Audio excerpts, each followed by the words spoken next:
everyone for being here. Okay, wait. First off, it's so funny. Like, it's like a whirlwind this weekend. And like, we did this in May to make up for 2021, and I had no idea how crazy it would be to do another one. But we had to do it because today is officially proclaimed in literally 144 countries, Women's Entrepreneurship Day. Woohoo!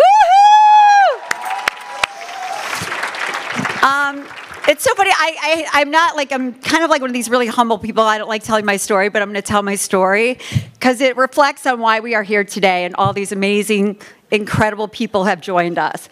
First, before I tell my story, I want to thank some people.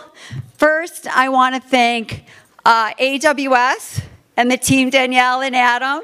I want to thank Prasaga, woo, and Nicole and everyone. I really want to thank Rosie Labs. Where's Rosie Labs? Woohoo!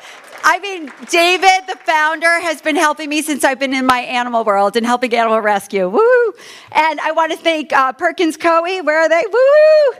Woo! And everyone here who literally supported. Where's OWC? And OWC!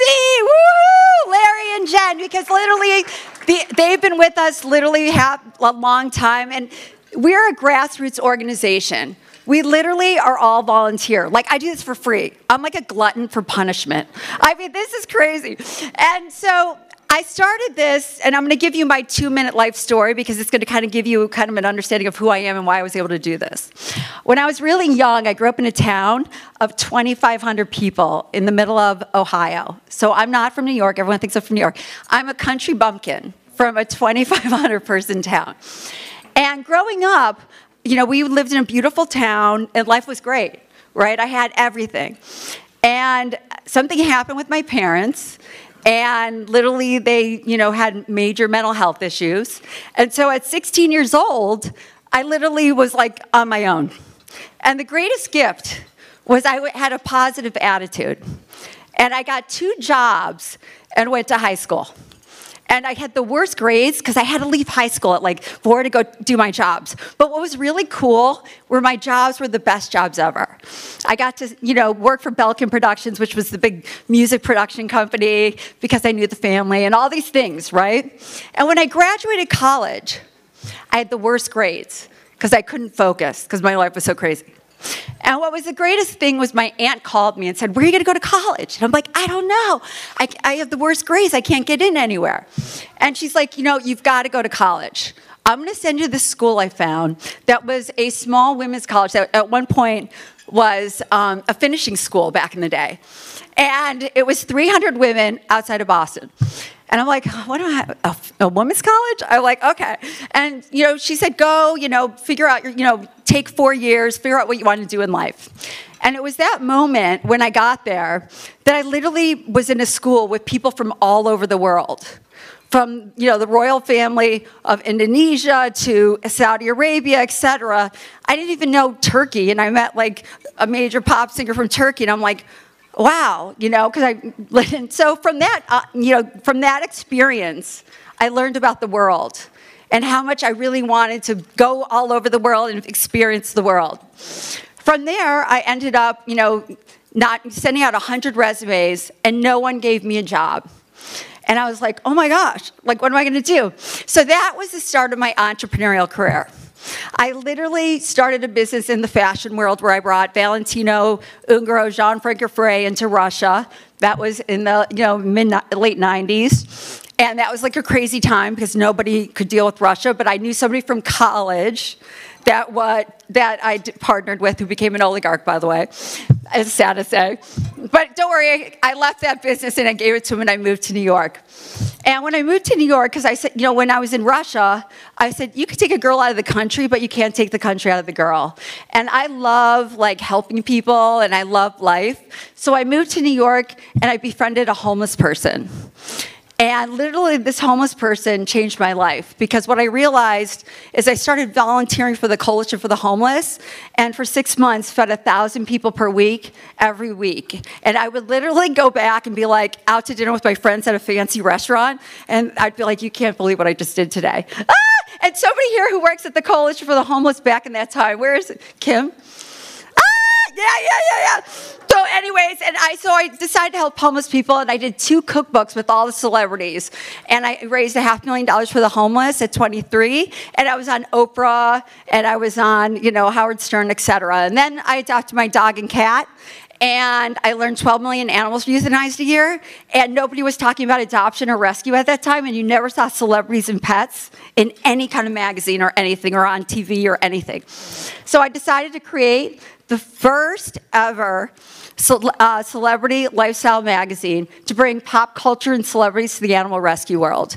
At that time, 12 million animals were euthanized a year, but I was from Ohio, and I knew if everyone knew you could adopt any dog, any size, any breed, they would choose to adopt versus buy. So I did that, 10 books out, 5 TV shows, 3 Guinness World Records, millions of dollars raised for animal rescue, on the Today Show every month, primetime show on CBS. Then I was blessed with a stalker for 3 years. Yeah, and that changed my life because that's why we're here today. I ended up, going to Honduras on vacation, not realizing it was the murder capital of the world. And that's where I volunteered for an organization that gives microloans to poor women. At that time in 2013, nobody was talking about women entrepreneurs or women in business. Very little. The UN women didn't even recognize women entrepreneurs. So I created a day in the world, and I went to everyone I knew around the world, from college, from work, for everything. And I said, hey, who in your country is the greatest person to bring governments, business leaders, civil society, entrepreneurs, investors together to collaborate to find solutions to economically empower women from a ground-up approach? And so that's why we're here today. I have no more time. Woohoo! But that's my story, and that's why we're here today. And I'm so blessed that everybody's here because it means the world to me to make a difference. And, it was this one woman in Honduras who was 72 years old, who had 3 little kids because her daughter passed away, who got a $100 microloan. And literally, meeting her changed my entire life, and that's why we're here today. So one person can change your life. Just be open to it. Don't plan your life. Let fate happen. Thank you. Now are we, Christine? So now we must ask, we're going to start, where's Christina? Okay. Oh my God, is she kidding me? Okay, hi. Now we have the beginning of our Women's Entrepreneurship Day Pioneer Awards. One of the things when I started, I was like, wow, why are women not recognized? Right? Because in 2013, we don't even know that a woman created the dishwasher. Are we not grateful for the woman that created the dishwasher? I mean, a woman created the chocolate chip cookie. But, we don't see women in the media. We don't see it, right? And that's one of the reasons why I created this day and why we created the Women's Entrepreneurship Day Pioneer Awards, to recognize the most impactful, the most highly achieved. These women have done so much in their life, and to recognize them for the incredible work they're doing. So, Christine. Thank you. And I'd also like to add that if you don't know Wendy, you know that she can do the impossible. And this is a moment to spotlight Wendy. Here, let's hear what she did. Okay. Not only has she organized this day for the past 9 years and had it globally recognized in 144 countries, including the UN, but we are so excited to announce that our Pioneer Awards was recognized as one of our nation's most prestigious awards for women by both houses of the United States Congress.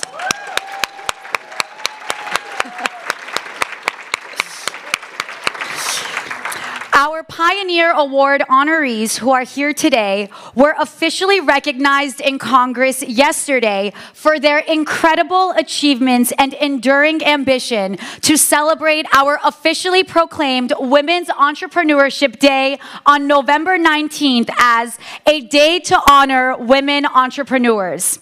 They will be placed in the congressional record and be celebrated forever in history. That's really impressive.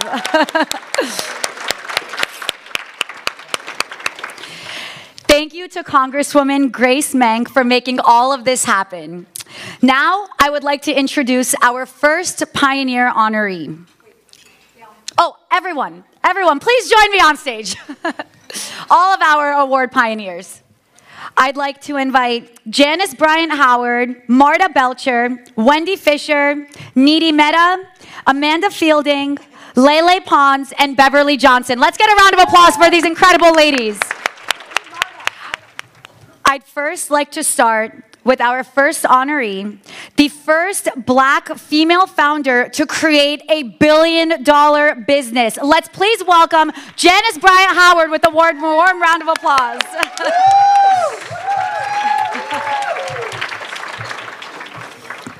Giving all praise to God. That's how we do things where I come from. I won't put you through it because I brought it with me. Let me see how many. I'm trying to see the. Okay, cool. I can do a lot with 4 minutes, even though I'm Southern born. We talk slow, y'all. 70 plus years ago, when John and Elretha Bryant first held the fourth of their 11 children in their arms at birth, with those other 3 children outside the door because the birth was at home, my journey began. Not just my journey in life, but my journey as a human being. Those are different things, as I'm sure many of us have come to understand over these last 2+ years. I'm hearing something. You see, you may already know I grew up in a deeply segregated South. And being one of the first to integrate schools in my hometown, my family had the experience of a cross burning on our porch the day after. That impacted me deeply. I ain't gonna cry, y'all. I cry so ugly. That impacted me deeply. It framed how not only would I look at my world, but how I would look at myself in it. And so it took me lots of lessons to get to the point where, as I shared with 3 beautiful young women at my table just now, don't wait until you're 60+ years of age to be comfortable and not forgive yourself for being Black, female, and smart at the same time. Never, never. I got to hurry up because I think I'm down on the minutes. Never before the age of 60 did I feel comfortable to bring my whole self present. With humility, as I asked you ladies, be humble, but never let your humility and your sense of being humble overwhelm your sense of purpose and the strength of who you are. And therein was the error that I made. Being here today at the United Nations is not, I pray, the culmination of a journey well invested. I pray it is the beginning of so many better invested journeys for so many other young women. Now, allow me to share my podium moment in this last 60 seconds with someone who is incredibly important to my life. I started out saying, all praise be to God. Okay, y'all know, Southern Baptist. I made a prayer of petition, deciding to be here versus somewhere else. There's no way I could be anywhere else right now, Wendy. And, ooh, girl, you'll take up all my seconds talking about you. Let me just say this. I was so distraught that I would not be able to go to Lorene Arbus's home this evening and get to hug a true champion for women who I have the blessing to call a deep friend. And at lunch, you talk about the miracles you work. A miracle happened for me because I turned around and I saw Lorene Arbus standing at that table. Now, you guys, all of you may not know who she is, but if you are a student of women, you will learn who she is. Lorene Arbus, I think she's still at table 4. Lorene Arbus, please stand.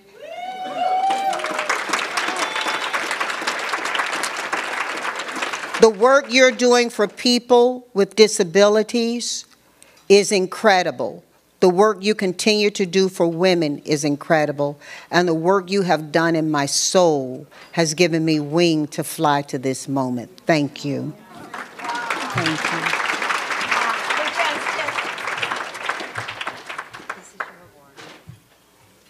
Oh my goodness.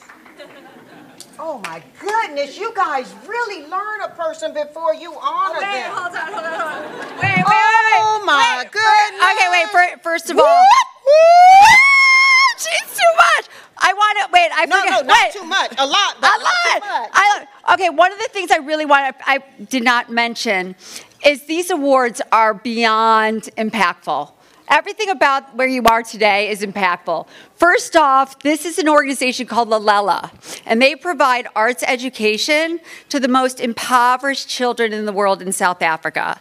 And literally what we do is they have this program called heart mapping, and all the honorees have to fill out the form, right, and tell them about their lives. And then they take their whole semester to create these awards and learn about these women.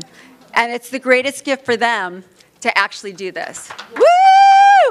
And Wendy Fisher is on the board of this organization. Woo! Thank you, Dolly. Do I go to my seat now? Now you go, but we're going to take this back. Wait, let's get a photo. Okay. Come here. Hold it a little lower. Yes. See you. Yes. Thank you. Okay. All right.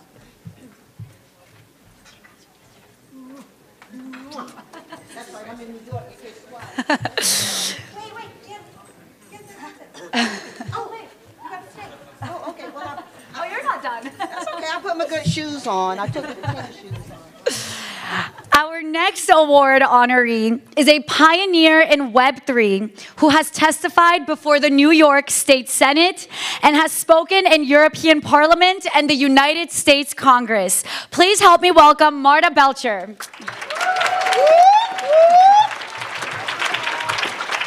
Hi there. Thank you so much. Thank you so much to Wendy for having me and for this incredible award. I want to start by telling you a story about something that happened back in 2013 when I was in law school.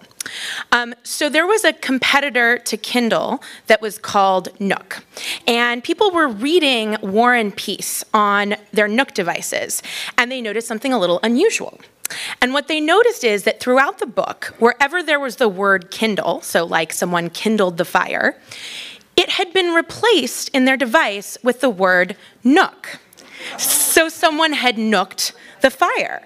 And so it was pretty clear here that what had happened is someone had done a find and replace to try to replace the word Kindle, like in the title page, and in fact had replaced it throughout the entire book. And at the time, this was really funny, right?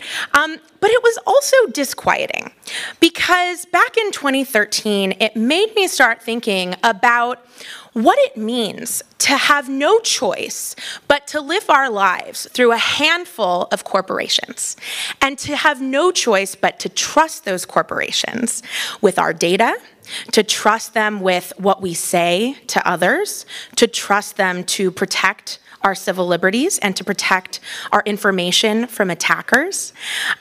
And, you know, that was really before a lot of these issues have come to the forefront. And so much has happened since then. When I was in law school, the Snowden disclosures came out, and we started to understand what happens with our data and how vulnerable that data is. We also had Cambridge Analytica around that time. So for me, as a young lawyer, I was particularly interested in these issues when I learned about this new thing called Bitcoin at the time, and this was based on this new blockchain technology that I thought was really cool. And the reason that I thought that it was really cool is because of what it can do to import the civil liberties benefits of cash, to import anonymity, to import censorship resistance, and potentially beyond financial transactions into the online world. And so for me, I got very interested in this technology very early and was very fortunate to be one of the early lawyers in this space. As a young woman, I was often not only, when I would do panels on blockchain law in 2015, not only the only woman on the panel, but the only woman in the room. I was often mistaken for the event organizer. I was always asked where the bathroom was or where their name badges were. But over time, I became a leader at an organization called Protocol Labs that launched a fantastic technology called Filecoin. And I was put in charge of launching the Filecoin Foundation, which is the governance body for this new open source technology.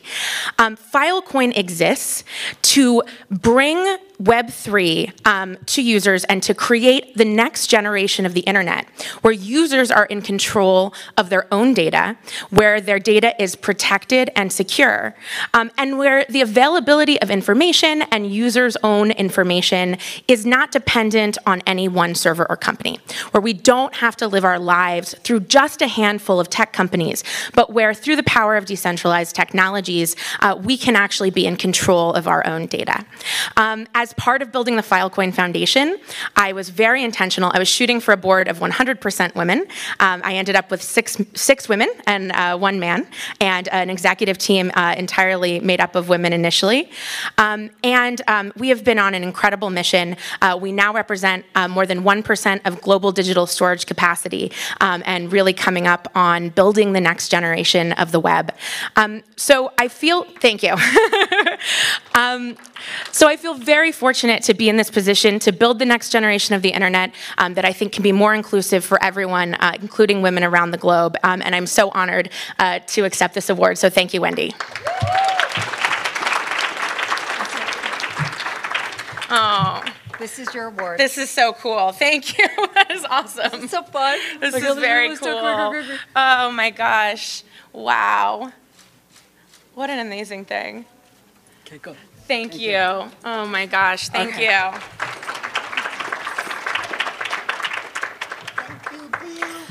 Next up, I'd like to welcome Wendy Fisher. Wendy Fisher is one of the most extraordinary women you're going to ever meet. Her foundation has literally donated $100 million to help make South Africa have clean water.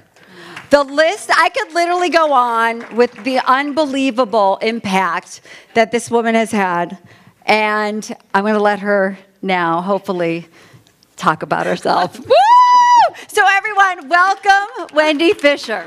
Oh, wait, I have to give her, she is the chair, she is the president of the board of the Guggenheim. She's a phenomenal artist and a philanthropist. Thank you, Wendy. Thank you. Thank you, Wendy, for your warm introduction. Well, I am honored to be a We Do 2022 Pioneer Award recipient. And I'm humbled to be here at the United Nations along such an incredible group of inspiring women. Today was a wow, this morning, astonishing. Thank you, Wendy, for this honor and for bringing us all together today. And thank you for my beautiful artwork created by the students of the Lalela program, which includes many of my favorite colors. This piece is especially meaningful to me because my connection to WIDO is through my friend Andrea Kersner. Andrea founded Lalela and has been instrumental in the organization's work to transform the lives of more than 50,000 sub-Saharan Africans through arts education. Although Andrea couldn't be with us today, I couldn't let the moment pass without recognizing Lalela's amazing work. I just want to share a little bit about who I am and why being honored today is so meaningful to me. I'm from a little country called Swaziland between South Africa and Mozambique. I'm a clinical psychologist. I'm an artist. I'm a daughter, a sister. My brother and my sister are here. A mother, my daughter Justine is here, and a grandmother. I care deeply about the importance of empowering women, today's change makers. I believe strongly in the power of art and culture to uplift, inspire, and drive that change. These values are the connective tissue between WeDo and its mission to alleviate poverty by supporting women entrepreneurs. Lalela provides art education for at-risk youth to spark creative thinking, and A4Arts Foundation, the nonprofit arts laboratory that I founded in South Africa for artists and social entrepreneurs. I see artists and entrepreneurs as being truly interconnected. Both require creativity, commitment, and vision, and they come together as social entrepreneurship, where innovation drives community cohesion and social enrichment. At A4 in South Africa, we empower creatives from across society, including social entrepreneurs. We provide mentorship and creative opportunities to entrepreneurs in the arts, knowing that it will create a ripple effect in their communities. Indeed, our social entrepreneurs have inspired others to pursue their own passions, break boundaries, and create change. Let me tell you about just one of the many inspiring stories of women who I have had the privilege of supporting, A4 artist and resident and world-renowned architect Samaya Valley. Samaya grew up in an Indian township in South Africa called Laudium, a community that still bears the scars of our country's past, in an area that still feels segregated and where many South Africans didn't and still don't have the opportunity to interact with the broader society. As a child, she visited her grandfather's shop in Johannesburg, and that exposure to the urban landscape inspired her to become an architect. And now, at the age of 30, she's already one of the most celebrated architects of our time. Last year, she became the youngest architect ever to be commissioned to design the Serpentine Pavilion, an annual installation by London's prestigious Serpentine Gallery that features work by the world's greatest architects, including Jean Nouvel, Frank Gehry, and Rem Koolhaas. Her radical approach to designing the pavilion reflected extensive work with many of London's marginalized immigrant communities. Her commitment to amplify long-overlooked voices is at the core of who she is as an artist and how she expresses herself in her work. She provided a missing sense of belonging to the broader culture by reflecting the experience in one of London's most renowned art spaces. Her personal resilience and interest in storytelling are part of her design DNA and are why she's driven to create opportunities for others to build bridges and experience different cultures. To quote Samaya, "Architecture is complicit in separating, othering, and excluding, but it can also be a force for the opposite. The architecture that moves me most is architecture that makes an offering about the human condition and has something to say about our relationships to each other and our relationships to territory and place. Voice to build a powerful platform that brings together conversations around community, inclusion, and social cohesion. They are entrepreneurs for social change who refuse to accept the status quo. As a psychologist, I know the power of uplifting the voices that so often go unheard and what it means for these communities to see themselves planting seeds for the future and bringing the sun that will help inspire and empower future entrepreneurs, giving people in these communities a reason to feel hopeful about their ability to shape their future and ours as well. This is a powerful representation of what artists, some of our finest social entrepreneurs, can do. With all that we are grappling with today, from climate change to social divisions to poverty, we could surely use more pioneering women entrepreneurs who use the power of art to bring communities together, to lift people up and make the world a better place for all. I am proud to be part of an ecosystem that helps support and encourage women, be they artists or social entrepreneurs. And I hope that all of us here today will leave inspired to champion and lift up social entrepreneurship in their own communities. My mantra is 1 + 1 makes 11, but 1 + 1 + 1 makes 111. To tackle the changes of today, we must all seize the power of togetherness. It is vital for us to see the power of community, collaboration, and cohesion to build the best world for our future. Women, believe in yourselves. Thank you.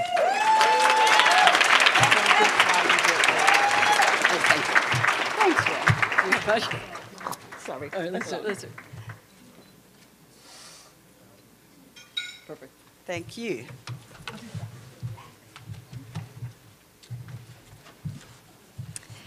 I would now like to welcome our Technology Pioneer Award honoree, Neeti Mehta. Neeti was one of the first women ever to co-found a billion-dollar business in robotics. Please welcome Neeti.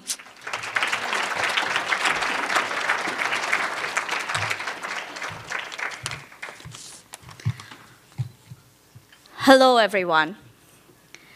Today, we are here at the United Nations to celebrate women entrepreneurship. I'm Neeti, and I'm honored to be here in the company of just phenomenally amazing women. Thank you, Wendy and the WeDo team, for the wonderful work you do and the much, much needed platform that you have created. I co-founded Automation Anywhere in 2003. We are a cloud-based intelligent automation platform that uses artificial intelligence to fuel the future of work. Our aim is to help organizations automate repetitive and manual work across any business process with an aim to unleash human potential and allow humans to do what they do best, which is create, innovate, and grow their businesses. Today, we run 50 million automations for our cloud customers across 90 countries, and we are 1,800 employees strong.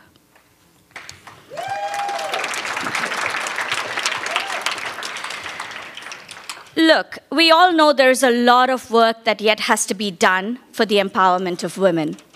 We know that there is a direct correlation from increasing women entrepreneurship to reducing climate change, to reducing crime, reducing hunger.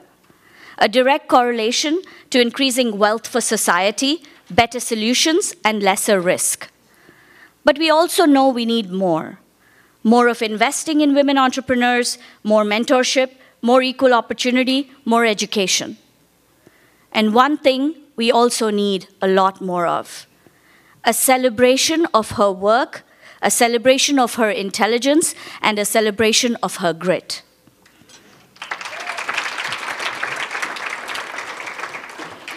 My message today is to take a moment to celebrate and congratulate the many women in each of our lives who have accomplished so much.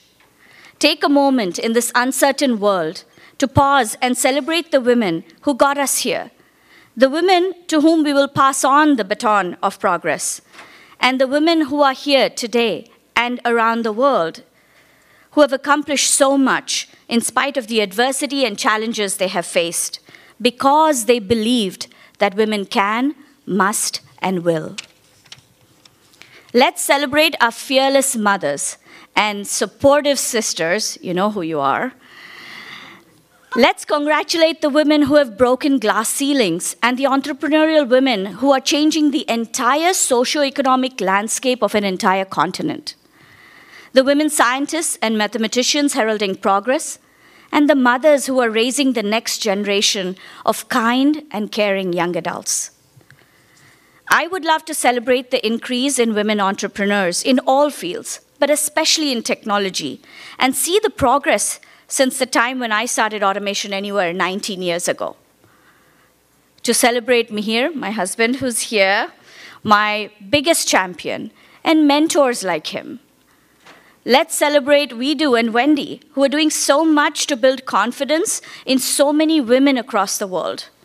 Celebrate the next generation of women, including my 3 daughters, Ria, Anushka, and Aditi, who are here today, and you will be the bearers of this movement tomorrow. I couldn't do what I do without you 3. Let's celebrate our in-laws. Let's celebrate our in-laws, extended family, for raising fine sons, and close friends and family without whom life would be so much harder. We are on a journey, and we've come far. We still have mountains to climb, but today we celebrate a dream. Susan B. Anthony said, "We shall be heeded, and everybody will think it was always so. Just exactly as many young people today think all the privileges which women now possess were always hers. They have no idea how every single inch of ground she stands on has been gained by the hard work of some little handful of women in the past. And today, just like she so eloquently put it, I celebrate my parents, who work so hard, and thank them that I grew up believing I could do anything, be anything in this world, and that the world was my oyster. And finally, let's celebrate and promise to pay this forward and support women everywhere because we can. Thank you.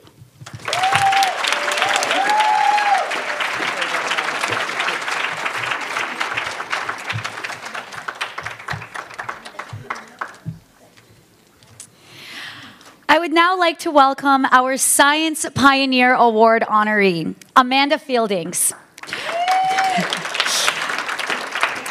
Amanda Fielding's research for the last 50 years is one of the main reasons why psychedelics are now legal for patients with mental health conditions. Thank you. Please welcome Amanda Fieldings.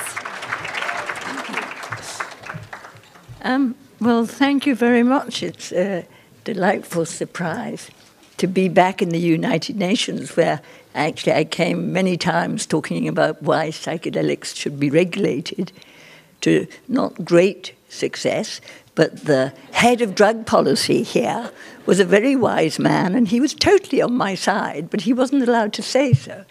But anyway, it's a delight to be back, and thank you so much. I've never had a prize before, and it's, well, actually I did once when I was at school. I had a prize, I won the science prize.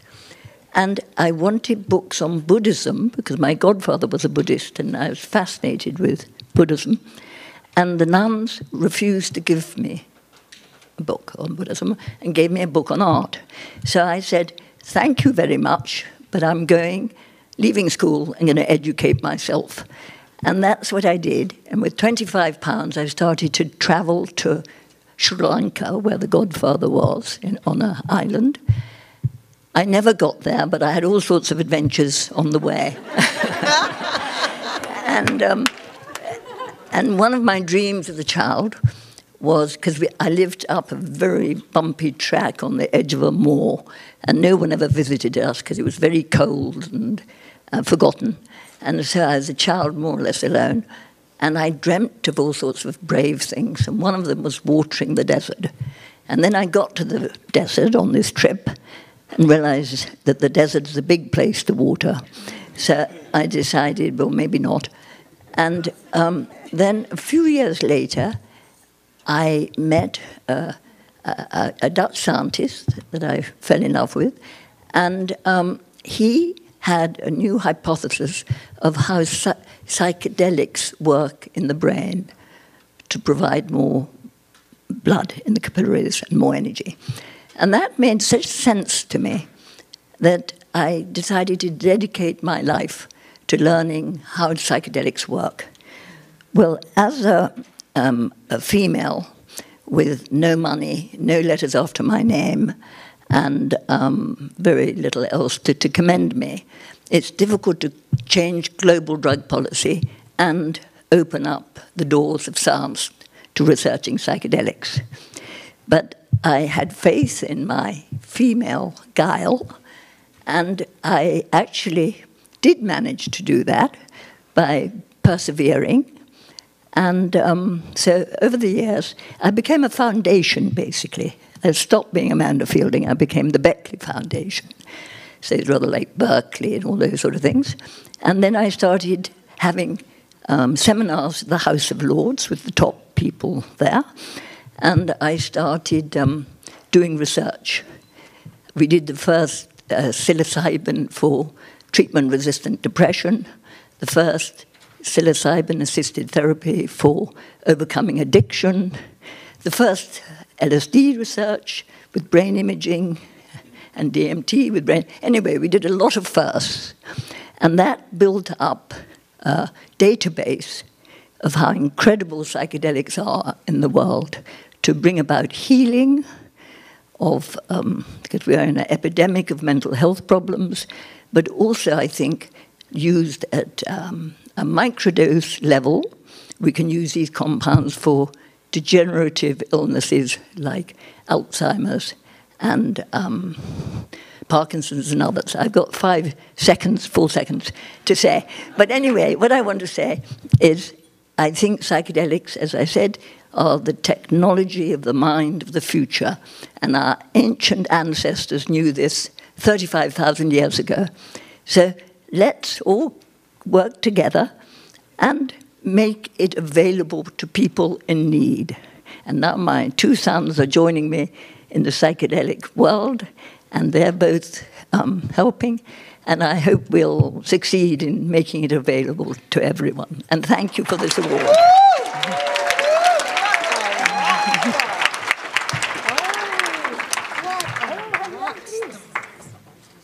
Thank you. What a beautiful picture. Thank you.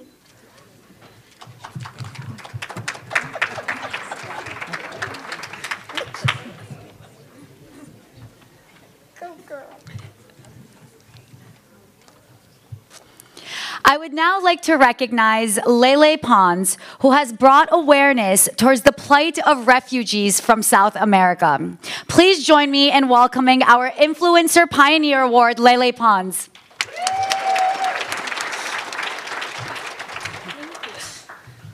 This is really weird because you guys are such amazing women, and like I feel like I'm my own company. Like I don't like.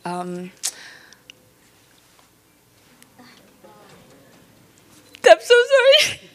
It's my first time doing this. This is so weird. You do it, baby. You do it. You got it. You got everything you need. It's so weird to get an award for something you love, you know?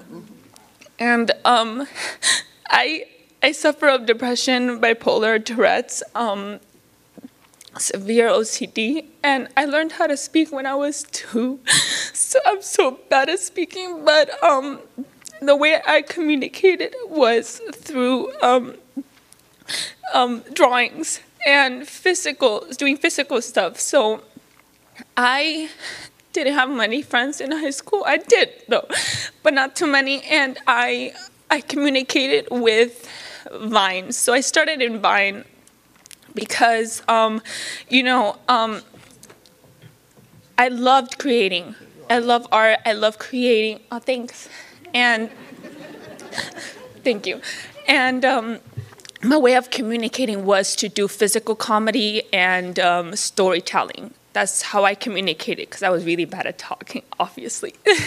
So I did videos, and it became a big deal and a big thing. It wasn't a thing to be an influencer. There wasn't a name. There was no name for it. So I did it. There's no like handbook, like, now everybody's like super talented and is an influencer, but in the moment it was weird to be an influencer. It was like not a thing, and I did it anyways because I really did love making videos. So I did it, and the followers came, but it wasn't because of that, because it wasn't a thing. It was more of like me doing something that I loved, a hobby, to distract myself from like, all the like mental health issues that I had. And then I went from Vine to YouTube, to TikTok, to Instagram. And it's been a really beautiful journey. And the fact that I'm here, it's just really weird, because I said, like what I said, I do what I love, and to be recognized for doing something that you love is just, it's the biggest award that you can get. And there's just so many amazing women out there, and I feel like we should do this like 3 times a year, because like it's just my mom is someone that I've admired. She was a doctor that didn't do it for the money. Like she would like give out medicine for free, and she would buy it. She was in Venezuela, and she was a doctor. She was an amazing doctor. And I left Venezuela when I was 5, sadly, because I was kidnapped, and it was very political and all that. So I came to the United States when I was very little, but thanks to my mom and to my family, I was able to, move forward. I had a good life, to be honest. I know I'm crying, but like I had a good life thanks to my mom and my And my teachers and my therapist should be here. My therapist, like, you know, I'm very complicated. Like, she, like, my God, she should win this award. Because, like, without my therapist, without my mom, like, I literally would never be anywhere near where I am right now. And I did a mental health a series called The Secret, what was it called? Wow, I forgot. The Secret Life of Lily Pons, and it's on YouTube, and I talk about mental health because it's important to recognize mental health. It's like, I feel like you can go to school, you can have amazing grades, but if you're not stable, you're not going anywhere. You have to be mentally stable. You have to take care of yourself first. You can go to college, but it's what you do outside of college and outside of school that matters. And I feel like that's what everybody here did. You know, they took action. It's not just words. It's like taking actions, going places, creating like what you guys have created. That's why it's so difficult to talk after you guys. Why? Why did I talk after you guys? Like, you're doing fantastic. Thank you so much. So I feel very grateful to be here, and I'm sorry I cried. It's my first time doing this. So I don't like to talk about myself. So thank you so much for hearing me. I love you guys. Thank you.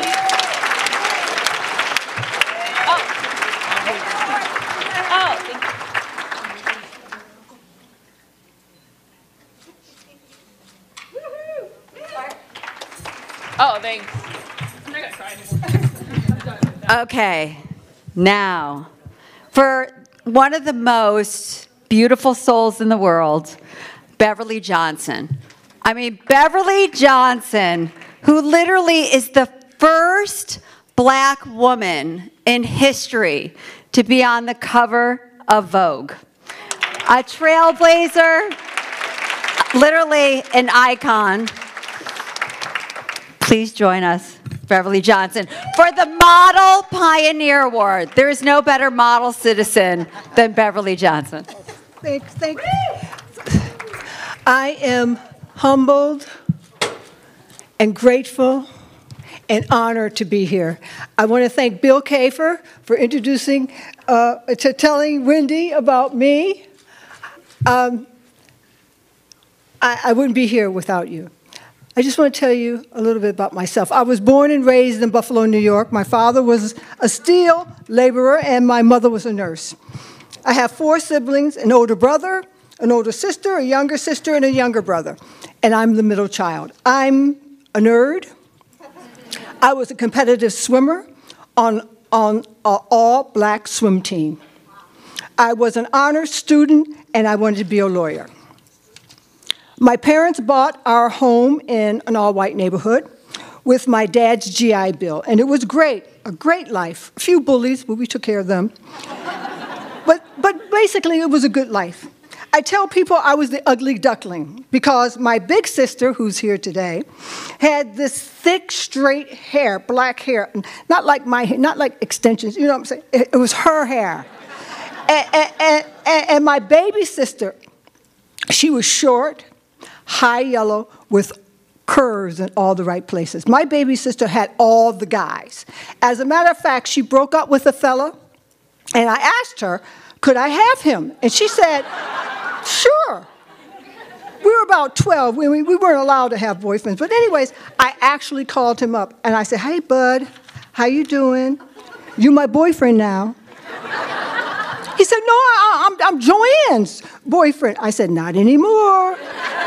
She dropped you. I had no shame because I had tunnel vision. I had laser focus about what I wanted to do in my life, and that was to become a successful lawyer. This whole modeling thing came out of left field, totally. I was going straight up this road to college, and all of a sudden this modeling possibility came up over here, so I made a hard right turn, especially when I found out that models made $75 an hour for standing there with their hands on their hips. And my father made $75 a week in the steel mill. And they were struggling because the cost of living was going up, but their pay stayed the same. I seized that modeling opportunity, and I'm glad I did.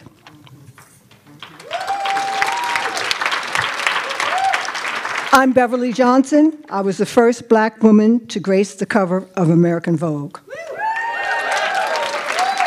That cover changed my life. Now, you have to remember, this is 1974. There was no Instagram or Twitter, no women of color on the cover of American Vogue, the holy grail of the fashion industry. My life took off in ways that's hard to describe. Many of you watched it happen, but you weren't watching me.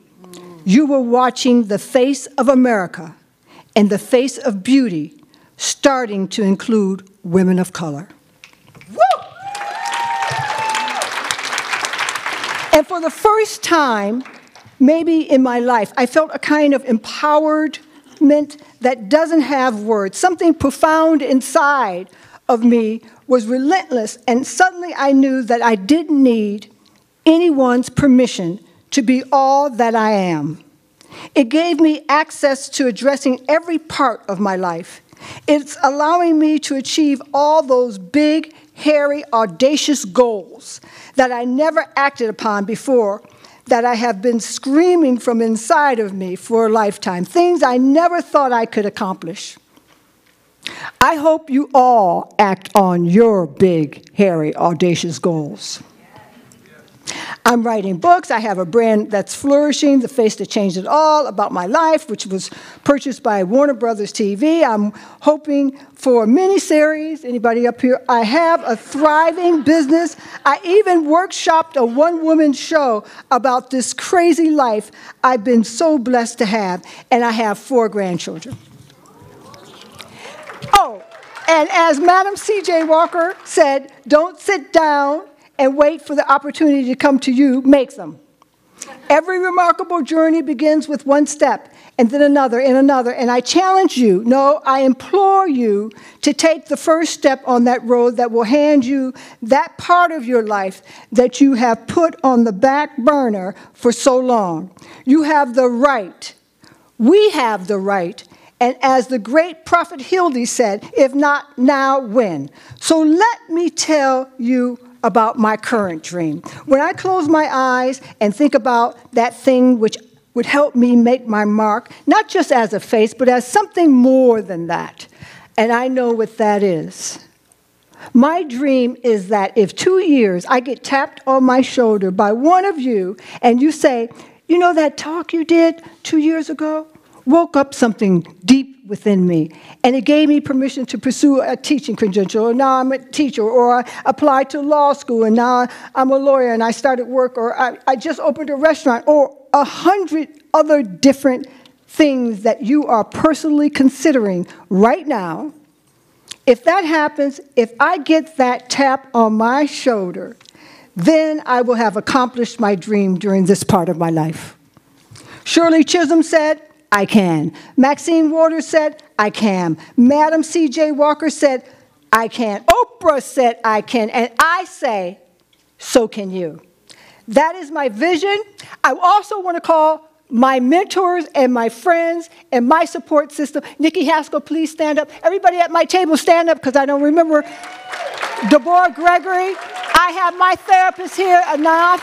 I have my agent here, Patty Singular. Who else is there? Diana, my niece, please stand up. She's a new entrepreneurial out of corporate America. And Bill. And Sheila, right, my sister with the straight hair, who has helped me through everything in life and who I love deeply. So also I would like to please ask you all to follow me on Instagram. I am Beverly Johnson. Thank you.